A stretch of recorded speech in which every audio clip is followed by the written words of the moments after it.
Hello, everybody. Hello. Hi. I love your background, Robert. That's awesome. Hello, everybody. Welcome, welcome. I expect a very large crowd today. Uh, really excited to see all of you. I've missed your faces and your presence and your community. Hello. Hello, Murray. Hello, Nika. Hi. Okay, I've got you. Hello. Welcome, welcome, everybody. I'm so glad to see you. Hi, Adam, Xavier. Hello, hello. So many familiar names. How This is is everybody? Matthew. Say Oh, hi. hi, kiddo. Hey, hi, Steve. How you Come on, say hi. doing? Sleepy time. Don't be shy. It's only 150 of your friends. All right, I'm gonna go on. Good to see you.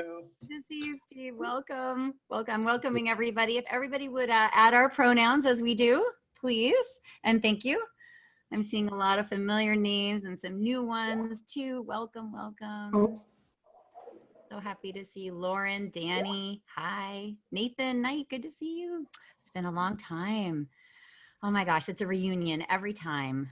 I just feel so full to see all of these familiar names. What we do on these calls, for those of you who are joining us for the first time, is we rename ourselves in Zoom and we add our pronouns. So please go ahead and do that.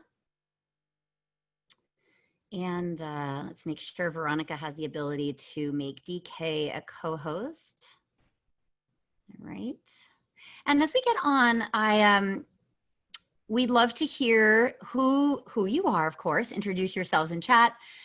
Tell us what your title is, what your role is, where you work if you'd like. If you have your own company, tell us about what you do a little bit. Feel free also to share your LinkedIn profile with everybody. This is meant to be a place for us to network with each other and support each other. And also, like I always say, if you are in transition right now, please share that with the group here because this is a wonderful network. And I would ask anybody can do this, please put in the job posting for all the open DEI positions in the chat. If you would, put the link in so that everybody knows about that wonderful resource, as there's so much change happening right now. And arguably, I would say more need than ever for our work. So that is an understatement of the century.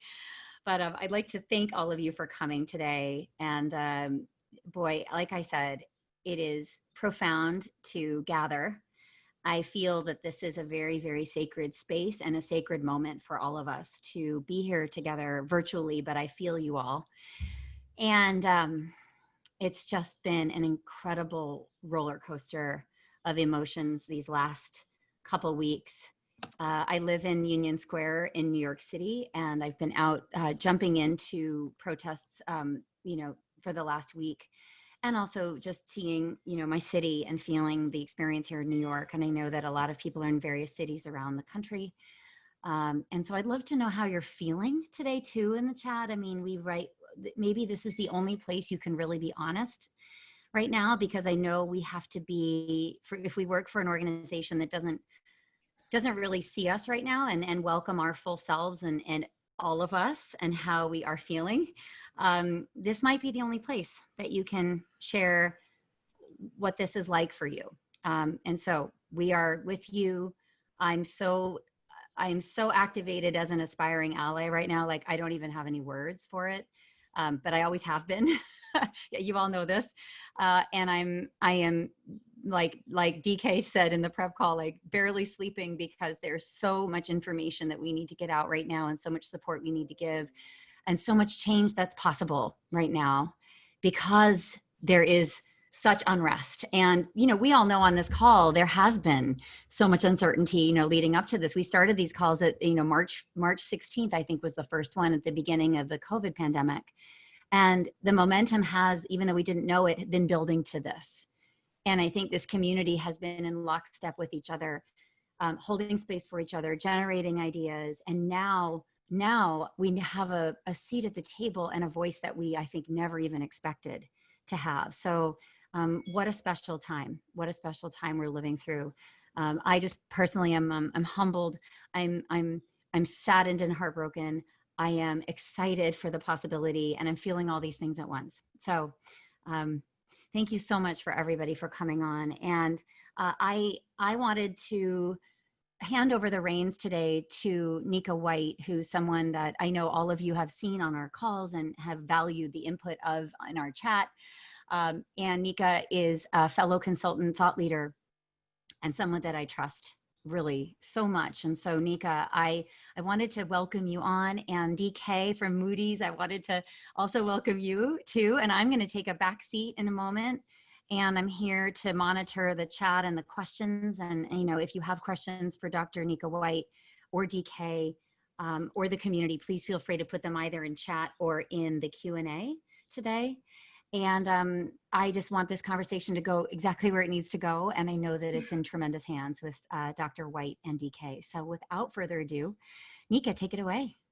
I will. So good afternoon, everyone. And thank you so much, Jennifer, for creating this opportunity week after week to center voices around efforts that we all are really passionate about. And I really look forward to robust discussion today as well. I have really valued this time, and I know that each of you continue to return, and we have some newcomers today, which is great as well. But thank you for the invite, Jennifer. I feel really seen and valued and heard, and I appreciate you thinking of me to help lead such an important discussion with such an invaluable community, and look forward to learning with and from DK. So welcome, DK, as well. Great to be here. Fantastic. So we have a lot, I know that I'm sure all of us would like to unpack and to talk about. Let's not waste any time, because we want to make sure that we are being there for each other. I find that right now there's a lot that's changing with the conversations, rightfully so. You know, these calls were started by JBC months ago, and it was very much around COVID and how so many vulnerable communities were being disproportionately impacted.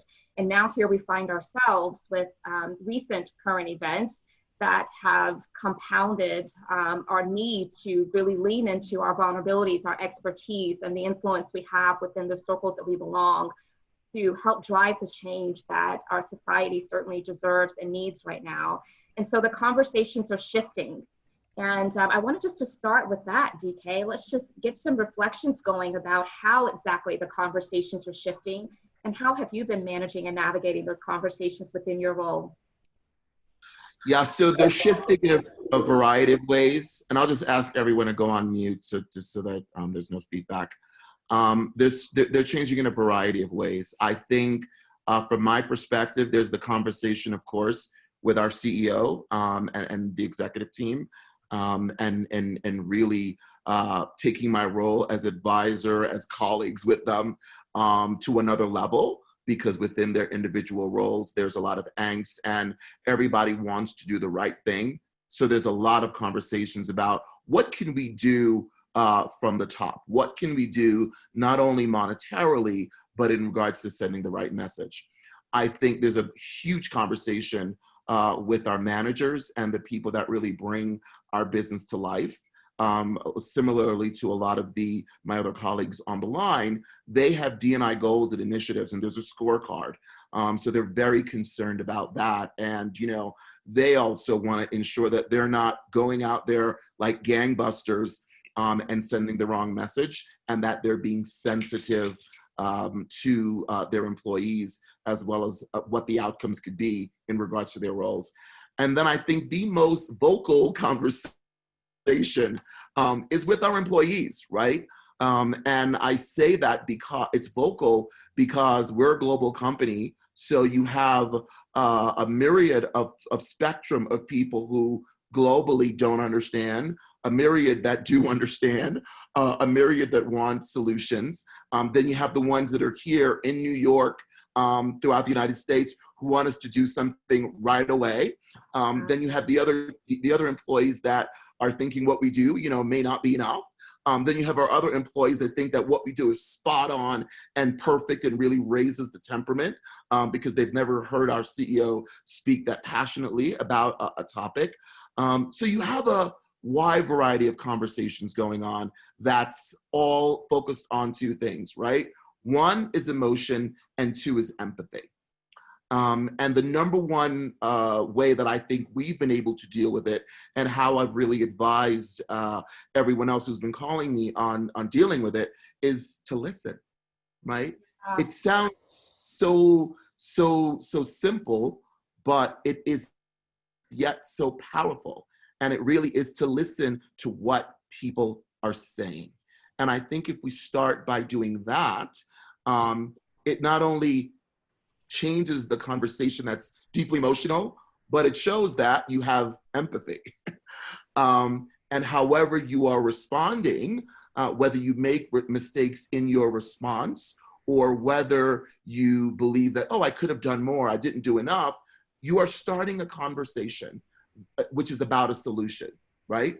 As opposed to sitting on the sidelines, not listening, or not being a part of the conversations.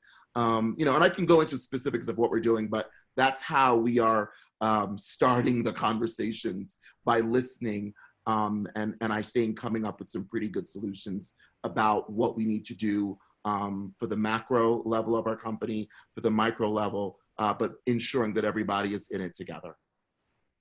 Very well stated, DK. And empathetic listening, active listening, is such a critical trait right now that I know a lot of leaders are being a little bit more thoughtful about, and I'm grateful for that. I'm also very much in tune to the opportunity that exists for those of us who are in this space. I'm looking at the numbers now. We have about 240 participants that are on, and it's a pretty wide audience. I think it's safe to say that these are all individuals that certainly have a level of concern for wanting to see our society to become much more inclusive and equitable. And I think that's an opportunity for us to rise to the occasion, right? I know that this work is never easy, and it becomes even more difficult during times like this. But I think the silver lining for each of us is that we now have an audience. There are people that see a great deal of respect for the expertise that individuals like ourselves who are in this space have, and they are wanting to hear what we have to say. So my counsel is, let's all lean into that. Let's all accept that and rise to the occasion, and really make sure we're showing forth that bold and courageous leadership as we're managing up, and even unilaterally. So as we're talking about listening as a way for people to begin to engage, I love the fact that you went there, DK, and I want to unpack that a little bit further. I'm sure, just like many people on this call, a lot of us have been approached with what to do, right? By well-meaning individuals who want to stand in solidarity and to serve as an ally in an active way, because allyship is all about action. And quite honestly, as individuals have been approaching me, particularly well-meaning white individuals, I have been encouraging them to educate themselves. I have been encouraging them to listen, but I've also been encouraging them to don't be afraid to sit with the discomfort for a while. And that's been really important for me, because I think that it helps to center those individuals if they can be reflective and really lean into that painful discomfort, because perhaps if it permeates in a way to where it's lasting beyond just a moment of now let's move on and fix it, then we really can get people charged up in a way where it's going to elicit action, that's going to elicit outcomes that we all can benefit from. And so have you seen or been a part of any conversations, DK, where that's been brought to the surface in terms of not allowing people to escape the discomfort too quickly? Yes, I've been I've been a part of a lot of conversations like that. And I'm gonna preface it by talking a little bit about movies, because I do think it's relevant. Okay. The core values of this company is that, we sell our opinions, right? We're a company that we rate governments, we rate the United States, we rate corporations, we rate small municipalities, we rate businesses that are just starting and going through VC and venture capital, et cetera. And because of that, we can't not have an opinion on this, right? And we want to practice what we preach. So it is really, really important that we are saying something and that it is authentic. And though we may not get it right internally all the time, that there is a conversation about it. So, you know, literally we've sent out a toolkit. I've sent out a toolkit to all our managers that talks about, you know, you need to schedule check-ins with your with your staff, right? With your direct reports, to ensure that both your Black employees are okay, but also the employees that don't understand what's going on. And that, you know, have a different level of privilege, et cetera. You've got to start that conversation. So we're being very intentional about saying you cannot stay on the sidelines. That's the one thing that's happening now, right? Because you have people who are not staying on the sidelines in a different way, and you're seeing them on television, and there's no, for lack of a better terminology, there's no governance around it. Of what they're doing, how they're doing it, how it's being operationalized for the cause, et cetera. And as a company, we can't afford to do that. So we wanted to give some guidelines around, very simply, have your check-ins with your direct reports, right? Tell your direct reports, every meeting that they have, they should start that meeting by saying, is everyone okay, right? Is there anything you want to talk about, right? Is there anything that I can do as the ultimate leader in whatever forum, at whatever level, to help you with something outside of the business? When I say outside of the business, with how you feel, with you understanding something, you know, whether it be an email that Ray sent or something that I sent, et cetera. We have to do that. We have to be able to have that conversation, you know? And then of course we talk about HR and the role. I've empowered the managers to really talk about the role that HR business partners play. They've also have to rise to the occasion, whether they're prepared for it or not, right?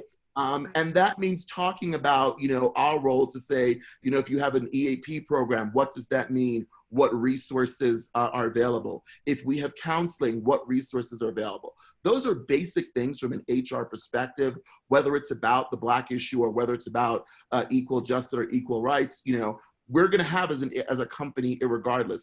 And we need to intentionally let that be a part of the conversation, because those are resources that we already have that can be a part of the solution, right?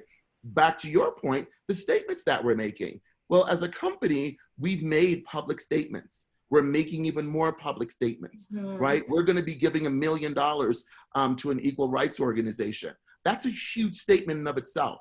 Well, as a manager, how do you take that statement and operationalize that statement in regards to your employees and our work?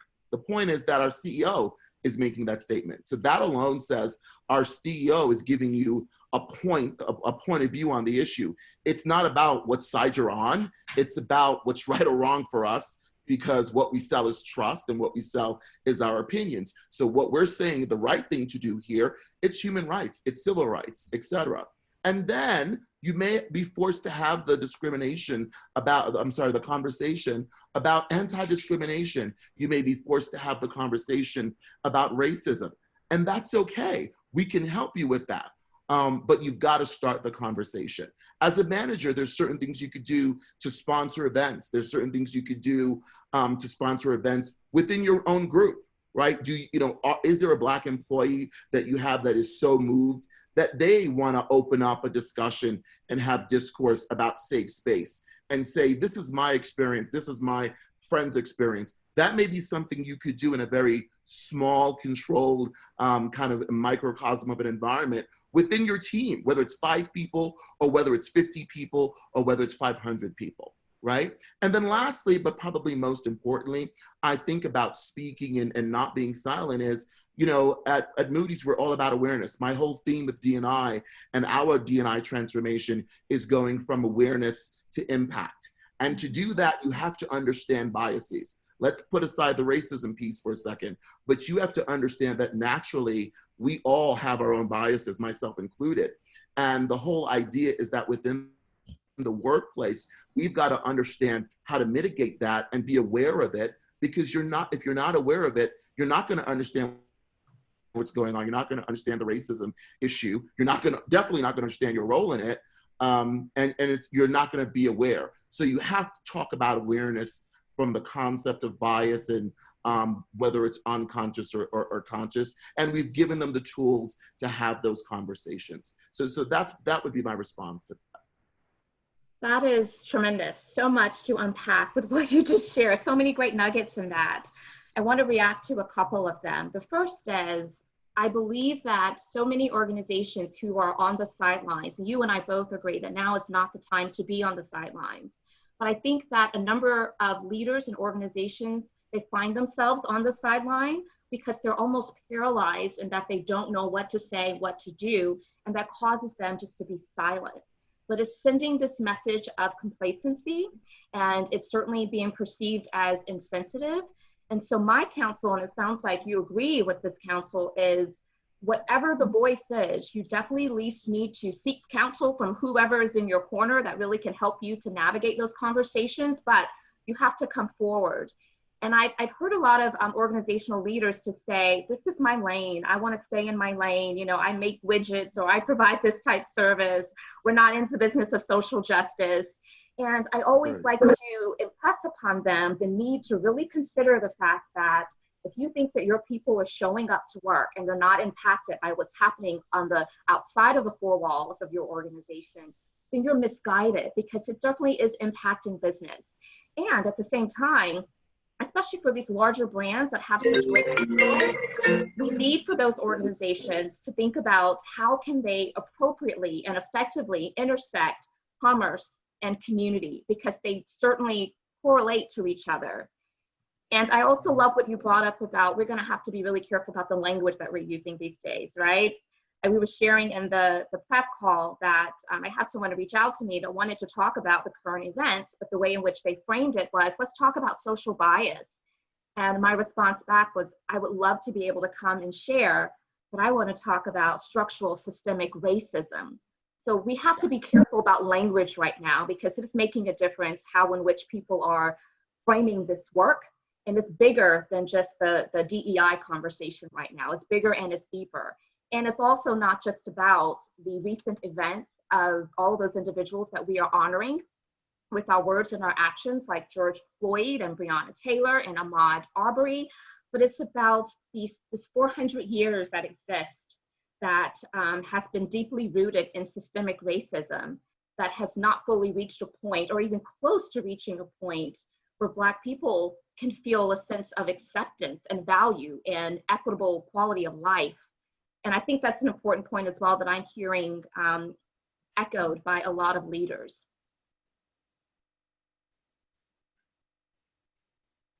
Did you want to add to that, DK?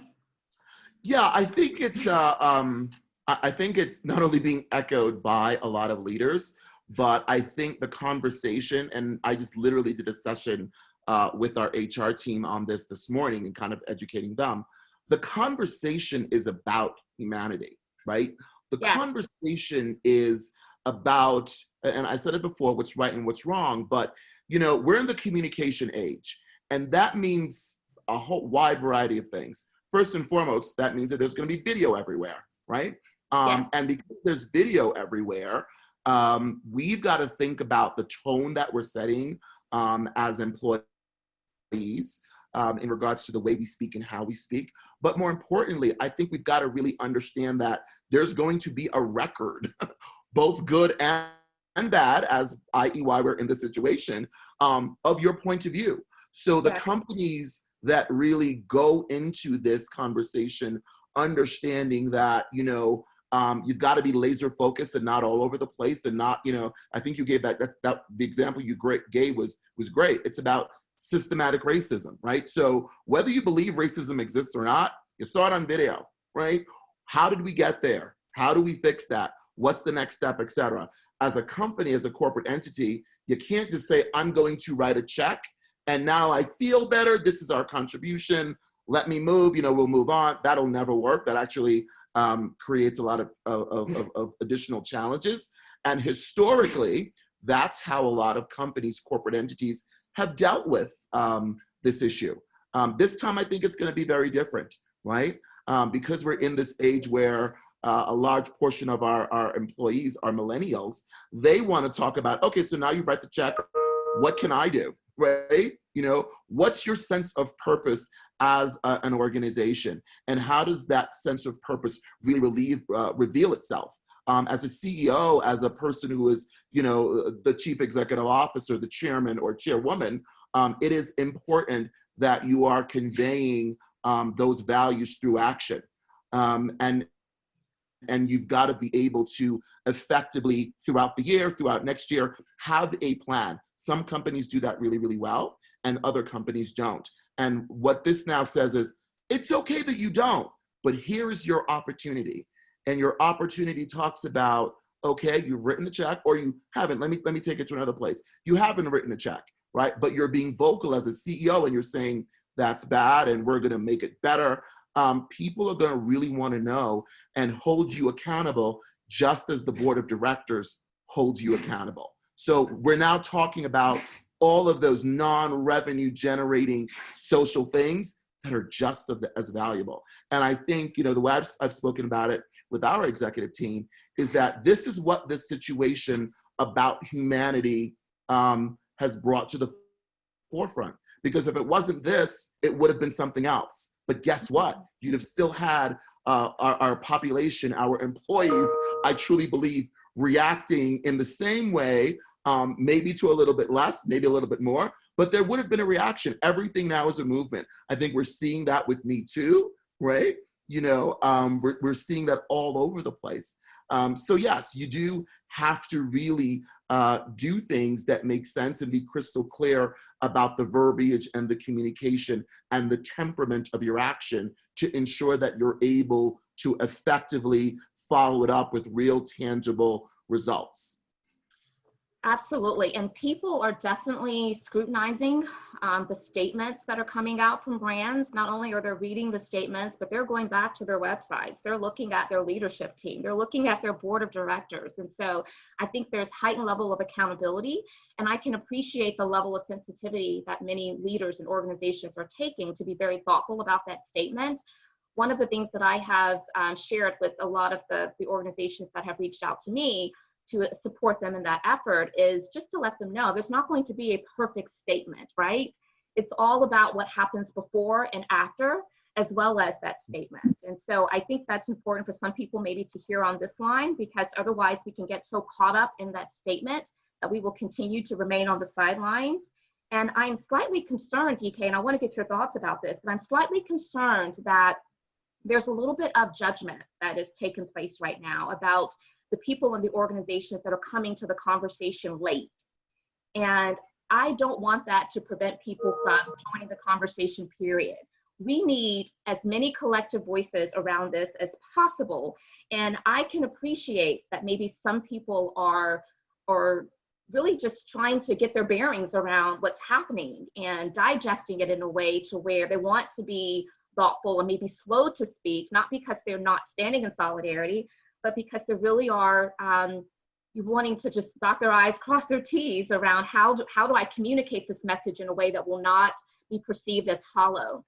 And so just wanted to get your thoughts on that, because I think that I know that I've had some people that have shared with me, now I'm afraid that if I say something, I'll be criticized, but when I don't say something, I'm criticized as well. And I think that the shaming and the guilting and the judgment, we need to be careful about. What are your thoughts? Right. So I'm gonna answer it with my D&I hat and my D&I lenses, and then I'm gonna take it off and then answer it a different way. So with my D&I hat and my D&I lens, I'm gonna compare it to what people always say, right? Well, D&I is about, you know, being invited to the party, and inclusion is about being asked to dance at the party, right? This is really the same thing, right? So whether you come to the party on time or whether you come to the party late, you're at the party, you know? You may be late, but guess what? You actually may be the life of the party. And when you go to a party's all about fun, celebrating something. It's about energy, et cetera, et cetera. So, you know, don't worry about if people judge you, right? Worry about the fact that you're here now and you're gonna show up, and you're gonna show up however you feel appropriate, right? We gave $1 million. Bank of America gave $1 billion. $1 billion. Okay, I'm not worried about Bank of America. Kudos to them, you know, it's great. And I say that because you can imagine that's the conversation, right? We're Moody's, we should give them, there are other, it's like, you do what you do, and I'm gonna focus on what we could do. I think $1 million is beyond great.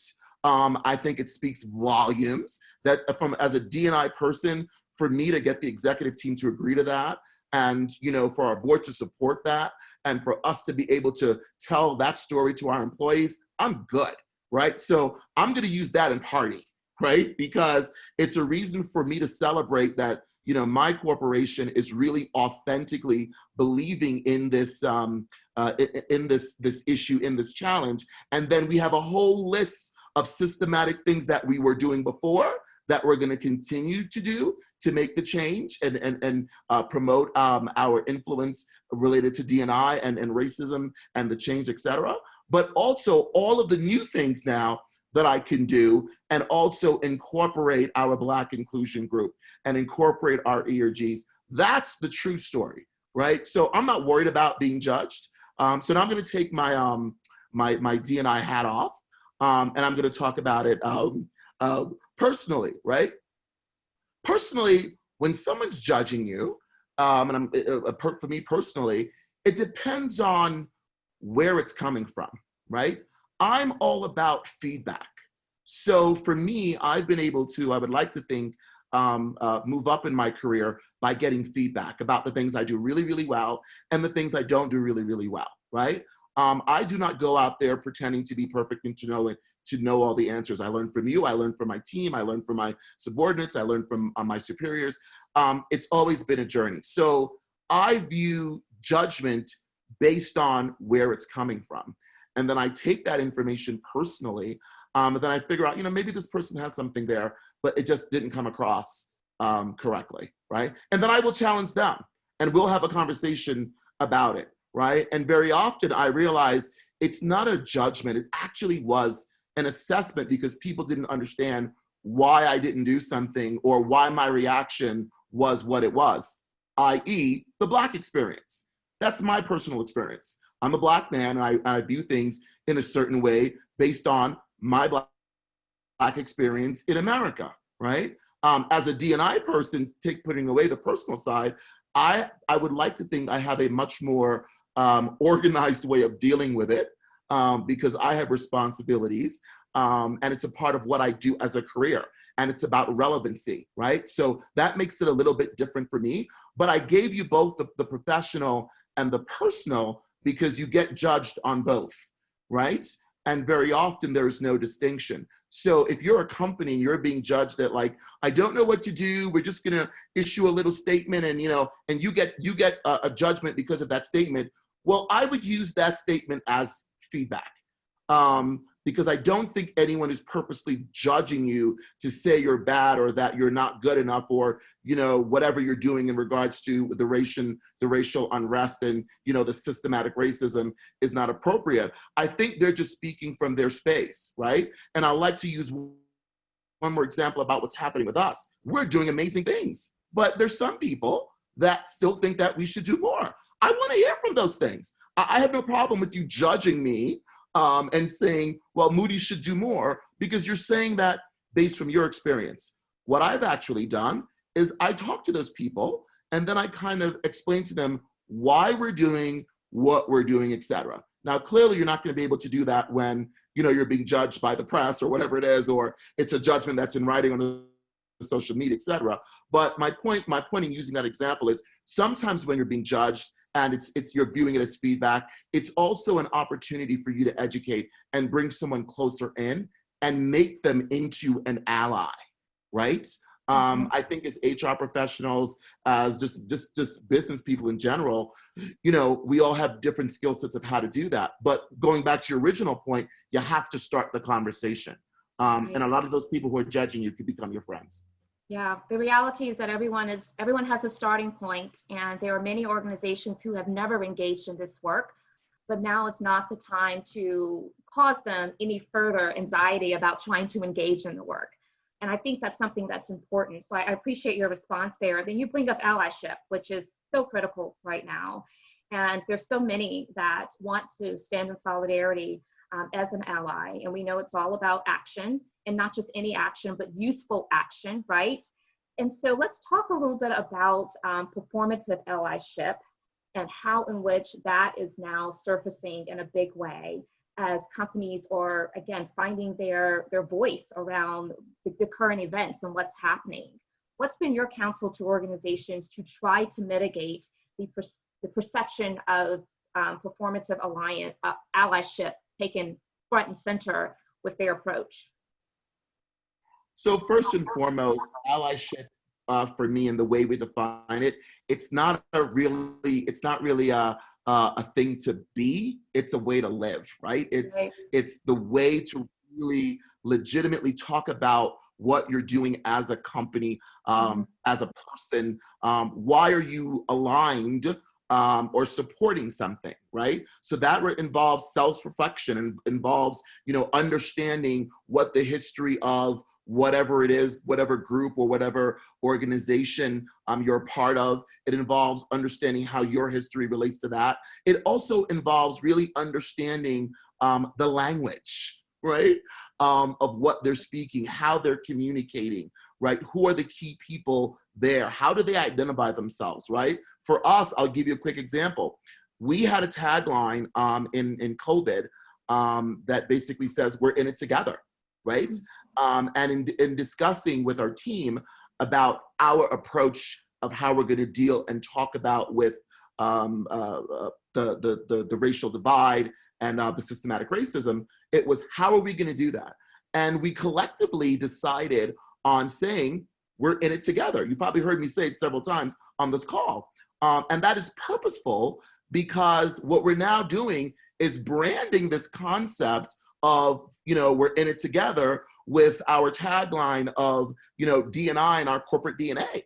It's like, there's just so much relationship there. So that's a language that we're speaking that is really, really important to the way, we tell everyone to be an ally, because right now, all of our managers and leaders essentially are allies. I'll give you another example because it's relevant. We have ERGs. And our allyship is like, on steroids, simply because like the LGBT ERG has like about 700 or so people involved in it in the UK.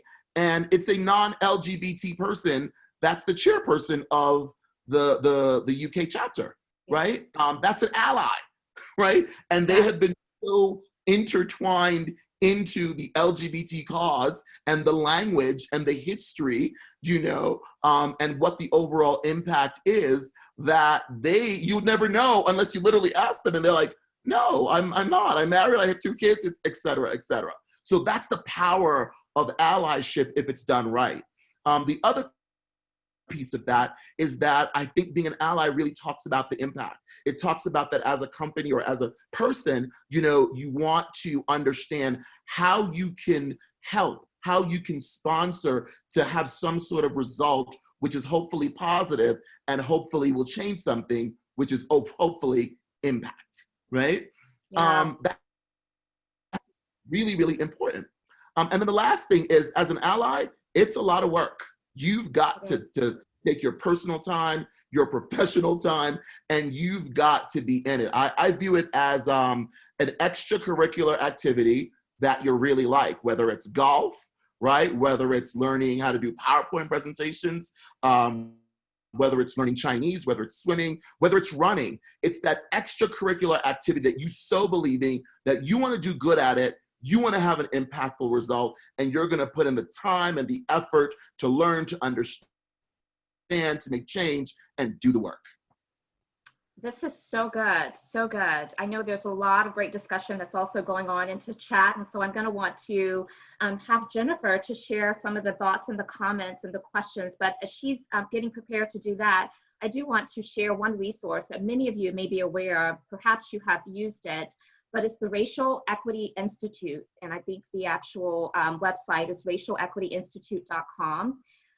But they have this very robust, comprehensive training, and the process is designed to help leaders across all different private, public sectors, just, allies and organizations who really want to proactively understand and address racism, both in their organization and in the community, but it takes the lens of really educating about these systemic issues that have led all the way back until now, that is continuing to keep the racial injustices surfacing. And so if you all have not heard of the Racial Equity Institute, I certainly do encourage you all to take a look at them and what they have to offer.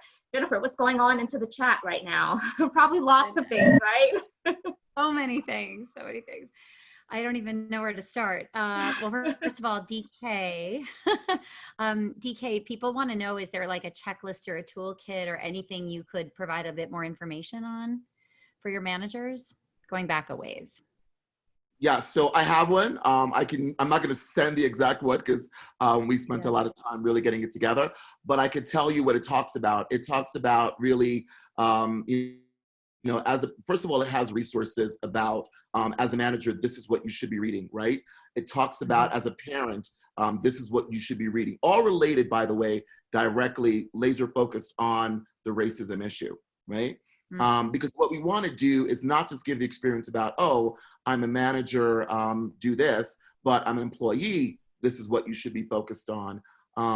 As a parent, this is what you should be focused on. And as somebody in the community. So it's from that lens. And then we kind of give different pages to the employees, we give different pages to the managers, and then also to our executive team, and of course, HR as well. I think the one thing I will definitely share is the one I've done for HR, because I think the HR one is pretty relevant and it's kind of cross-functional, and it doesn't talk about any of the Moody secrets in regards to how we do business here. But it really it's basically, and I want to be clear about this, it's not a training, because a lot of people truly believe, you're going to sit and we're going to tell you this is what to do, and you're going to literally practice how to do it, and then you're going to do it. That's not what it is. It is a guide and it is a resource. It gives you content and context. And the idea is you customize it to your own style. If you deliver this work in regards to racism, or if you're trying to understand how to solve racism and you're programmatic about it, it's like anything else. People could see right through you.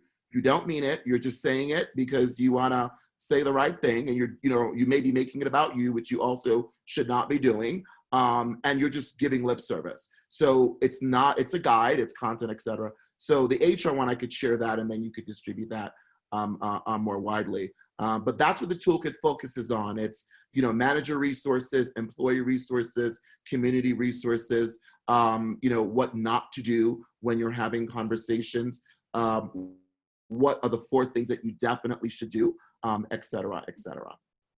The one thing that I'll add to that, DK, is that I think it's also important, and this could be one of those low-hanging fruit opportunities, but as you are convening coworkers, employees, and you're just having this dialogue, it's so important to give people a way to center themselves around sharing stories. It's a great way to get people proximate to the issues, and I find that it's also really effective in helping people to realize that exactly what privilege is, right? It's when we think something's not a problem because it doesn't personally affect us. But sometimes hearing those stories in a safe environment, it helps us to really dig deep into the level of empathy and compassion and care, as again, we are now really talking about a humanity issue. And so I wanted to add that as well as a tool for what we should be thinking about as we're starting to prepare managers and leaders to have these conversations in effective ways. Yeah, in regards to the low-hanging fruit, you're so spot on, Nika, because, as I said, I was doing a session with our HR team this morning, and it was an hour session. And I had all these great things, pre-prepared, my outline, et cetera, and then, of course, I'll just talk to it. But what happened, which I didn't plan, and it actually was the best thing, 15 minutes before it ended, I literally said, are there any, because I don't want to put anyone on the spot, right? Because it's a really sensitive, emotional time. And then I said, you know what, I'm going to go for it. I said, are there any other Black employees on the line that would like to share their experience? And literally, forget about whatever I presented. That was the best thing I have ever done and said. Because every single email I'm getting after was like, oh, that was so impactful. I had no idea, And what I realized was that because we're Moody's, and because, we have people from Ivy Leagues and some of the best Black talent possible, what has happened is that, I'll say it very clearly, a lot of our white colleagues believe that we were all Black people of privilege, and I guess to some extent we probably are because we're here, but they didn't understand our stories of where we came from, how we got there. A lot of the people at our company are first generation people who went to college. Forget about first generation grad school. So, and all of that came out about what's happening with your brother going to the store and going into a gym. And this happened just recently. One of our employees, hope she won't kill me for sharing this, shared that, I think it's her brother or her brother-in-law, they went to a gym to work out and something happened, and someone actually called the police on them. And they then had to show video that they were in the right. I mean, this literally happened, I think, last week with all of this going on. So I say all that to say, having those moments of stories and people sharing their experiences. I took a risk and it worked out, right? This time it worked out, right? What it really did was allow people, our colleagues, our employees, our supporters, our allies, to see the emotional, genuine reality of what's going on, and I think empathize in a different way. That was far more powerful than any PowerPoint presentation that I was planning to present. Oh, so good, DK. Thank you, both of you. So I'm just going to cherry pick some questions. It's really, really hard. Can we return to the emotional labor questions? So there's one here. How do we make sure our Black colleagues' voices are heard and feedback is included in the plans and initiatives we're working on without putting the onus on them as they are already overburdened? This person says, I've been centering those who've reached out, but I feel an outreach with an ask is requesting emotional labor. So how do we strike that balance? I think you have the conversation. We need to be willing to, as we're checking in with people, to ask, if they need time. I've appreciated how I've noticed that some leaders have just blanket put out the offering for, all their employees, not just the Black employees, but any employee that's really having a little bit of time grappling with the current events, and you need to step away to do so, for a day or two. So I think asking that question is important because, at the same time right now, when all of these very complex issues are occurring, it's even heightened for people of color, the marginalized populations, when they are being left out. And so you do want to balance that. So I appreciate the sensitivity of the question, but I think it requires just having that direct dialogue and asking that question and giving people the ability to communicate back what their needs are. I love it when white colleagues can say, how can I be of most help to you? Or even, what is it that needs to be done that you don't want to do, or that you can't do, or you don't want to do because you want to protect your peace? And I so appreciated that. So we just have to be willing to ask that question. Yeah. And the only thing I would add to that is to don't make the conversation about you, because I think a lot of people do that unintentionally. Oh, I have Black friends, or my neighbor was telling me, no, if you're really trying to help, let's see when you say to them, how are you feeling, what they give back to you, and let them talk. Sometimes they may want to hear those stories. Most times they don't because they're feeling disconnected or disenfranchised, et cetera. But let them kind of lead you to where you can add value or help. Clearly, if you're a manager or someone in HR, saying to them, if you need time, take the time. That goes a long way. And that I think is paramount in really helping and not overburdening them and being genuine. Because you're not only providing them with safe space in regards to how you communicate with them, but you're allowing them to create a safe space in regards to how they disconnect. And it shows that you support that disconnection if it is necessary. Right. Excellent. Another question. I love this because I think so much of this work is locating our role models that are doing this well so that other people see it role modeled, because that's the way we teach organizations in a way. In fact, it's in many ways even more effective than a training program, particularly for people who need to see others that look like them modeling the behaviors and the action. So there's a question here. How do we recognize great inclusive leaders who are really showing up during this critical time? And I wondered if you had any advice about how to lift those folks up that are doing this well and utilize that as a teaching tool organizationally? I personally have been amplifying the messages of those individuals. I have been sharing it out when I've seen leaders that have stepped up with bold positioning around what's going on. And I think that in and of itself is a way to elevate those leaders, to, on a personal level, extending, calls or emails to express my gratitude for showing up and standing in solidarity in a way that really counts and matters. And so I think that we don't do that enough. We need to make sure that we're thanking those who are well-meaning and really putting forth the effort, because we want that to be reinforced, right? And I think that those are probably two of the best ways, and also supporting them. I think there's such great value in being able to learn with and from each other. And so those leaders who are already stepping forward, don't assume that they have it all together. They need support as well. So asking questions of how in which you can support those individuals is definitely a way to elevate the work that they're doing. Yep. Only thing I would add to that is definitely highlight them, right? If you're gonna have a town hall, talk about what they're doing, right? Ask their permission to say, can I use this in the town hall? Can I use this in a meeting? I'm very big on parity. And if they're doing it correctly, I think somebody else is gonna wanna do it as well. Because one, it says that this works for this company. It talks about the culture, the population, and it talks about there may be somebody who's experiencing exactly the same thing as a manager, but was too afraid to talk about it, ask, etc. So I would definitely do that. And then lastly, it sounds once again simple, but just continue to say thank you. Keep saying thank you as many times as you can.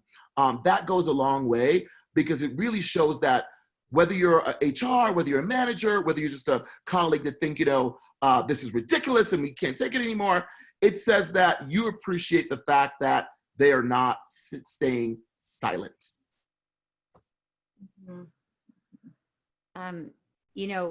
Allies will tell you, I didn't know I was being an ally, but when I was told that what I was doing was helping, I did more of it.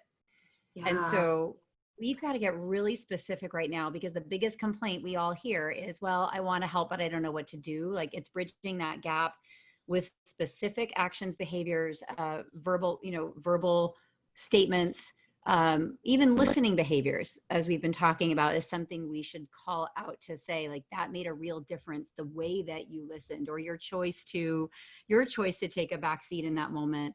This is how we teach people the work of allyship. And I agree, we talked earlier about, does a checklist work? I do worry about checklists. I know a lot of people want them, and they want ally training, but I loved what you both have been talking about, to say, actually, maybe we resist that. Maybe we don't make it so easy, because we don't want people to have the one and done, phenomenon. We want people to sit with the discomfort, and we want them to do a lot of the work themselves. It's not spoon feeding. It's not really the time for spoon feeding. The whole problem with this is that leaders have looked to the D&I team to spoon feed. And it is an impossible situation that a lot of us have been in, to kind of carry that forward and have all the answers and do all the supporting. And, that's the piece I wish would change, is that sort of taking that responsibility. Okay, I had another question. I know both of you have some opinions on this. What suggestions do you have for white folks leading discussion groups for other white folks to discuss the issues as an affinity group? And this is something that I think a lot about, because I don't want to cause any more harm in my own process of learning. And I think that there needs to be some spaces that are dedicated to the learning that has to happen. But I wonder, is that kind of a third rail for organizations? Do you think it's needed? And is it productive ultimately in moving people along? So I'll start with that, DK, and I'm sure you have a lot more to add to it. But I wanted to start because Jennifer, I think that you are such a prime example of this. You could have easily led today's conversation quite eloquently with, getting all of the right points presented and articulated. But it was your willingness to want to be an ally and in a learning position that you took a step back. And I certainly appreciate that. I very much appreciate that. I think that the answer to that question, for me, it depends. It depends on the individual and what's their history. Have they always been able to engage in conversations, or have they always just yielded to their DEI, director, officer? How have they been showing up prior to the situation? I think that's important, whether or not they do it and they lead it on their own. If they have not been, then I always say do that in partnership with others who are doing the work. Maybe it's the chief diversity officer or the HR professional within the organization that's already doing this work. So that way there's a level of support there, and it's not coming across as disingenuous, and it's very guided and thoughtful. People don't know what they don't know, and we can't hold them responsible for not knowing what they don't know. So we have to almost help bridge the gap sometimes. And I know sometimes as DEI leaders, we feel as though we want them to get it from day one, and that becomes a point of frustration, but we have to think about the end goal. And the bottom line is that it is very strategic. It is very powerful and compelling when our leaders are often the voice and the person that's visibly leading the charge in these types of conversations. But again, if that's not something that's your wheelhouse and you're comfortable with, seek guidance. Do not do that on your own. Do it in partnership. That's what I would add. Yep. I firmly believe that racism will not change unless those conversations happen. They have to happen amongst themselves. White people have to start to talk to white people and correct that behavior. And I don't know if anyone on this line is from her company, but I will bring it up because I think we're in a safe space. But Central Park Karen, I mean, to me is the perfect example where she's in the park. This lady did not go to the park to be racist, right? Her intention was not to go out there and call out Black people and use her privilege. But, she chose to do that. And unfortunately, when you choose to do that, it has certain ramifications. If there wasn't a video, again, we're in a different age, right?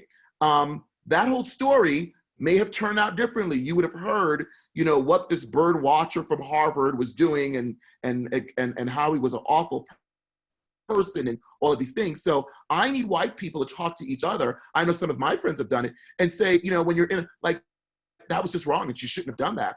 And, this is what's going on, guys. And, as white people, as white women, as white men, there's an opportunity here for you all to help each other, just like how within the Black community, I'm trying to calm a lot of people down and say, you have to do this in an appropriate way. You have an opportunity here, but look at what's happening with the looting. And that's all, some people are focused on. The message has been lost. As a corporate entity, we're able to bring it back. But just like I have to have the conversation with my community and kind of, for lack of better terminology, reprimand them, I encourage white people to do the same with their colleagues within their communities as well. That is the only way when we're having these courageous conversations and truthful conversations that anything will change. Thank you. I feel called to action around that, DK and Nika. And I'd love to hear in the chat, what was if you had an aha moment, and you probably had a lot over the last hour, what are you taking away from this conversation, and what are you most grateful to Dr. Nika White and DK for today? I just would like to give them both some love and appreciation and fill you up because you fill me up, and I'm so honored to do this. And I look forward to so much more of this.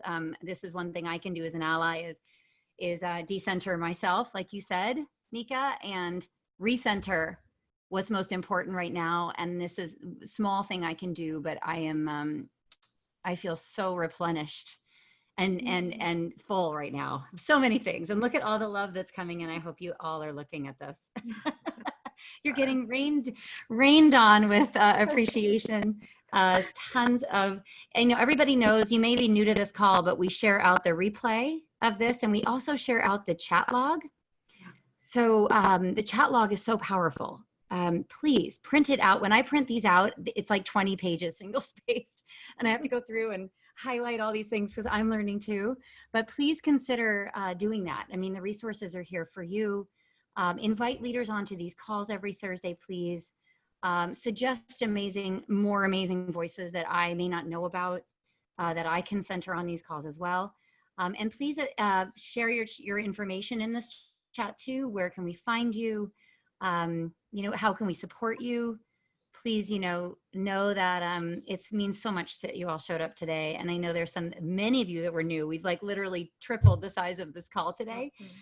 So boy, I hope that I know, I don't even have to say I hope. I know that change is afoot. I know we will not be able to go back from where we are right now. And it's because of the courage that everybody is showing on the front lines right now, that we are keeping it top of mind. We're continuing to march and protest. Our companies are waking up.